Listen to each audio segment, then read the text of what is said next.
हाय दोस्तों, आप सभी का स्वागत है। आइए देखिए अनुपात समानुपात टाइप 11 क्वेश्चन नंबर 8 तक बता दिए थे। आइए क्वेश्चन नंबर 9 में कहता है कि 9,900 रुपया को ए बी तथा सी में इस प्रकार बांटा गया है कि ए का भाग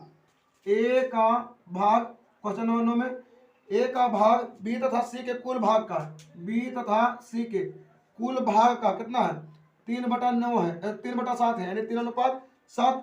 फिर कहता है कि तथा बी का भाग ए तथा सी के कुल भाग का कितना है 4/11 है यानी 4:11। तो पूछता है कि ए बी तथा सी के भागों का अनुपात क्या होगा। तो यहाँ देखिए ए बी सी का योग निकाले तो 7 3 10, यहाँ भी ए बी सी का योग निकाले तो 15, यहाँ भी ए बी सी का योग 10 आया, यहाँ ए बी सी का योग 15 आया। तो हम दोनों को समान कर लेते हैं बराबर। तो इसमें 3 से गुना करेंगे, इसमें 2 से गुना करेंगे तो बराबर हो गया योग। तो यहाँ इसमें भी 3 से गुना, इसमें भी 3 से गुना, इसमें 2 से गुना तो इसमें भी 2 से गुना। ठीक है, यहाँ से हम ए बी और सी का अनुपात निकाल लेंगे। तो ए का अनुपात होगा 3 तिया 9, बी का अनुपात होगा 4 दूनी 8। इसमें देखिए बी और सी है, तो बी और सी मिलकर कितना हो गया 21 हो गया, 7 21। तो 21 हो गया बी और सी में। यहाँ बी 8 है तो यानी कि ए कितना होगा, ए के लिए घटा लेंगे यानी ए हो जाएगा 13, यानी कि 9:8:13 यानी ऑप्शन बी ए ही पूछता, अनुपात में पूछ रहा था, यही आंसर हो जाएगा। आइए क्वेश्चन नंबर 2 में कहता है कि मेरे खर्च और बचत के बीच 3:4 है। यदि यह अनुपात 4:3 करना हो तब खर्च में कितना प्रतिशत की वृद्धि करनी होगी। यहाँ देखिए खर्च है, यहाँ बचत है। खर्च हो गया 3, बचत हो गया 4। अब इसको उलट दिया यानी 4:3 करना चाहता है। तो कहता है कितना प्रतिशत की कुछ करना पड़ेगा, वृद्धि करना पड़ेगा खर्च में। यहाँ देखिए यहाँ पर पहले आय निकाल लेते हैं। खर्च और बचत बराबर आय तो समान रहेगा। तो यहाँ देखिए 4 3 7 आय दोनों कुछ है बराबर है। इसमें कितना वृद्धि किया, 1 का वृद्धि किया। किसमें वृद्धि किया, खर्च में। तो यानी 3 का और गुना प्रतिशत में पूछता तो 100% से गुना यानी 33.1/3 भी लिख सकते हैं, 1/3 या 33.33%। यहाँ प्रतिशत में दे रहा तो 33.33% ऑप्शन सी। आइए क्वेश्चन नंबर 11 में कहता है मेरे खर्च और बचत के बीच 3:5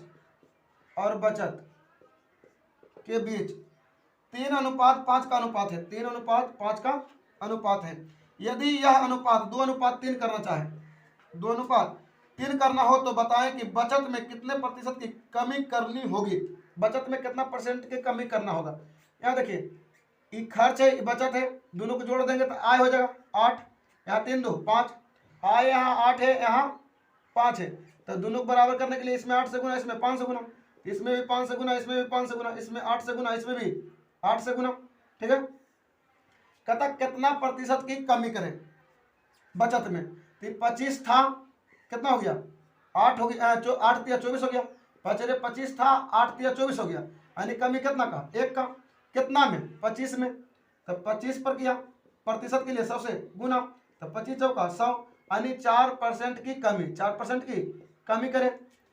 उसके बाद कहता था यह भी बताएं कि खर्च में कितने प्रतिशत की वृद्धि करनी होगी। तो खर्च में कितना परसेंट की वृद्धि करेगा। तो 5 तिया 15 था और हो गया 8 दूनी 16, तो यानी 1 बढ़ा कितना पर 15 पर, कितना पर 15 पर गुना। कहता है परसेंटेज पूछता है तो 100 से गुना, 100% से गुना। तो 5 तिया 15 बचे 100 यानी 20/3% यानी 6.2/3% की वृद्धि, 3% की वृद्धि यानी ऑप्शन हो जाएगा ऑप्शन ए। आइए क्वेश्चन नंबर 12 में कहता है कि 18,945 रुपया को ए तथा बी में 4:5 के अनुपात में बांटा जाता है। ए अपने हिस्से से कुछ रुपया बी को दे देता है तो उनके हिस्सों का अनुपात 1:2 हो जाता है। तो बताएं कि ए अपने हिस्से का कितना गुना बी को देता है। तो कितना गुना देता है ये पूछ रहा, तो निश्चित रूप से इसको मतलब नहीं। ए और बी का अनुपात जो है, ए और बी का अनुपात जो है कितना है, 4:5, 4:5। ए जो है बी को अपना हिस्सा देता है तो हो जाता है 1:2, 1:2। तो ये दोनों का जो योग होगा बराबर होगा, योग जो होगा बराबर होगा कि आपस में लेन देन किया। तो 5, 4, 9 यानी ए और बी के जोड़े तो 9, यहाँ आ रहा 3, आपस में लेन देन किया है तो घटे, इसका योग जो होगा बराबर होगा, घटे बढ़ेगा नहीं, यहाँ घट रहा है तो बराबर कर लेते। तो 3 से गुना, यहाँ 3 से गुना, यहाँ 3 से गुना, योग बराबर हो गया। कहता है कि ये अपने हिस्से का कितना गुना बी को दिया, तो यहाँ पर 4 था, ये 3 हो गया यानी 1 दिया। अब कितना में दिया, 4 में दिया यानी 1/4 गुना दिया, 1/4 गुना, यानी ऑप्शन बी, ऑप्शन बी। आइए क्वेश्चन नंबर 13 में कहता है कि 31,563 रुपया को ए बी तथा सी में इस प्रकार बांटे कि ए प्लस बी अनुपात बी प्लस सी अनुपात सी प्लस ए बराबर 6:7:8, 7:8 हो तो ए बी तथा सी के भागों का अनुपात ज्ञात कीजिए। देखिए हम पहले क्या करते हैं, सभी के जोड़ लेते हैं। तो A plus B plus C plus A बराबर 6 + 7 + 8 कर लेते हैं। तो यहाँ देखिए ए और ए 2 गो, बी 2 गो, सी 2 गो, तो 2 कॉमन, तो ए प्लस बी प्लस सी बराबर कितना, 7 × 6 13, 13 8 21 हो जाएगा, यानी 2a प्लस बी प्लस सी बराबर 21। ठीक है, 21 आ गया। अब देखिए तो a प्लस बी प्लस सी बराबर कितना, 21/2, तो कटेगा तो कितना बार में, 10.5 बार में, यानी ए प्लस बी प्लस सी बराबर 10.5, 10.5। अब यहाँ से निकाल लीजिए ए अनुपात बी अनुपात सी का अनुपात निकाल लीजिए। यहाँ देखिए ए बी बराबर 6 है, तो और यहाँ ए बी सी बराबर 10.5 है, तो 10.5 में 6 घटाएंगे तो ये तो ए बी निकाल घटा रहे हैं, तो इसमें बचेगा कुछ, सी बचेगा, तो यानी 4.5 सी बचेगा। यहाँ देखिए बी सी बराबर 7 है, बी सी बराबर 7, तो अगर जो हम ए बी सी में घटा लेंगे बी सी को तो ए बच जाएगा, क्या बचेगा ए, तो 7 घटाएंगे तो 3.5। अब देखिए ए सी 8 है, ए सी 8 है, अगर जब हम ए सी को घटा लेंगे ए बी सी में तो बी बच जाएगा, तो यानी 2.5। यहाँ देखिए तो 7 × 5 = 35, 5 × 25 और 9 × 5 = 45, यानी कि 7:5:9, 7:5:9, यानी ऑप्शन सी, ऑप्शन सी।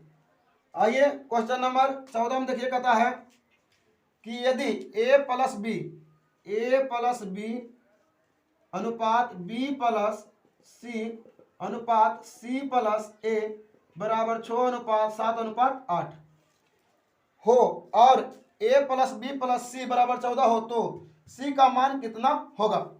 पहले हम ए बी सी का मान निकालते हैं, तो इसमें भी देखिए तीनों को जोड़ लेंगे, तो तीनों को जोड़ेंगे तो 2 गो ए 2 गो बी 2 गो सी हो जाएगा, यानी 2a प्लस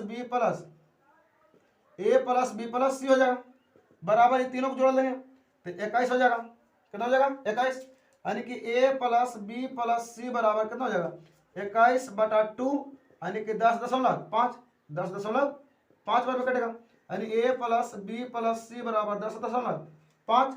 अब देखिए यहाँ से a अनुपात b अनुपात c निकाल लेते हैं, a अनुपात b अनुपात c, तो यहाँ से ए बी घटाएंगे तो सी निकल जाएगा, तो ए बी बराबर 6, तो 10.5 में 6 घटावे 4.5, बी सी बराबर 7, तो बी सी बराबर 7 घटाएंगे तो क्या निकल जाएगा, ए निकल जाएगा, तो ए बराबर कितना 3.5। ये देखिए ए सी ए घटाएंगे तो बी निकल जाएगा, तो 8 घटाएंगे इसमें तो 2.5 कट जाएगा, 7 × 5 = 35, 5 × 25 और 9 × 5 = 45, यानी 7:5:9। कहता है ए प्लस बी प्लस सी बराबर 14। यहाँ देखिए 14 दिल है, ठीक है, टोटल राशि 14 है। यहाँ अनुपातिक राशि कितना है 21 है, तो निश्चित राशि के अनुपातिक राशि से तुलना पूछता है सी का मान कितना होगा, तो सी का मान यहाँ 9 है, अनुपात एक राशि में गुना कर देंगे तो हो जाएगा 7 तिया 21, 7 दूनी 14, 3 तिया 9, 2 तिया 6, आंसर हो जाएगा 6, यानी ऑप्शन डी, ऑप्शन डी। ये क्वेश्चन नंबर 15 में कहता है कि यदि ए प्लस बी अनुपात बी प्लस सी अनुपात सी प्लस ए बराबर 8 अनुपात 7 अनुपात 11 है, यदि ए प्लस बी प्लस सी बराबर 39 हो तो ए का मान ज्ञात कीजिए। यहाँ देखिए ए प्लस बी अनुपात बी प्लस सी अनुपात सी प्लस ए बराबर 8 अनुपात 7 अनुपात 11, ठीक है। यहाँ से फिर वही नियम निकाल लेंगे कि 2a प्लस बी प्लस सी बराबर कितना हो जाएगा, तीनों को जोड़ लीजिए तो हो जाएगा 8 7 15, 15 11 36, 15 11 26, कितना हो जाएगा 26। तो a प्लस बी प्लस सी बराबर 26/2 यानी कितना 13, यानी a प्लस बी प्लस सी बराबर 13। यहाँ देखिए ए बी बराबर 8 है तो सी का मान कितना हो जाएगा, घटा लेंगे तो 5 हो जाएगा। ए अनुपात बी अनुपात सी निकाल लेते हैं तो 13 में 8 गया 5, बी सी बराबर, तो बी सी बराबर 7 है, 13 में 7 घटाएंगे ए आ जाएगा 6, सी ए बराबर 11, 11 13 है तो 2 आ जाएगा, यानी 6 अनुपात 2 अनुपात 5। पूछता कुछ है कि ए का मान ज्ञात कीजिए। यदि ए प्लस बी प्लस सी बराबर 39, यहाँ निश्चित राशि 39 है, यहाँ अनुपातिक राशि 6 2 8 5 13 है। पूछता कुछ है ए का मान पूछता 6 है, 6 से गुना तो 13 39 6 18 आ जाएगा आंसर, यानी ऑप्शन डी, ऑप्शन डी। आज वीडियो यहाँ पर समाप्त करते हैं। अगर जो वीडियो आपको अच्छा लगता है तो लाइक कीजिए, सब्सक्राइब कीजिए और इस चैनल को शेयर कीजिए। जय हिंद, जय भारत।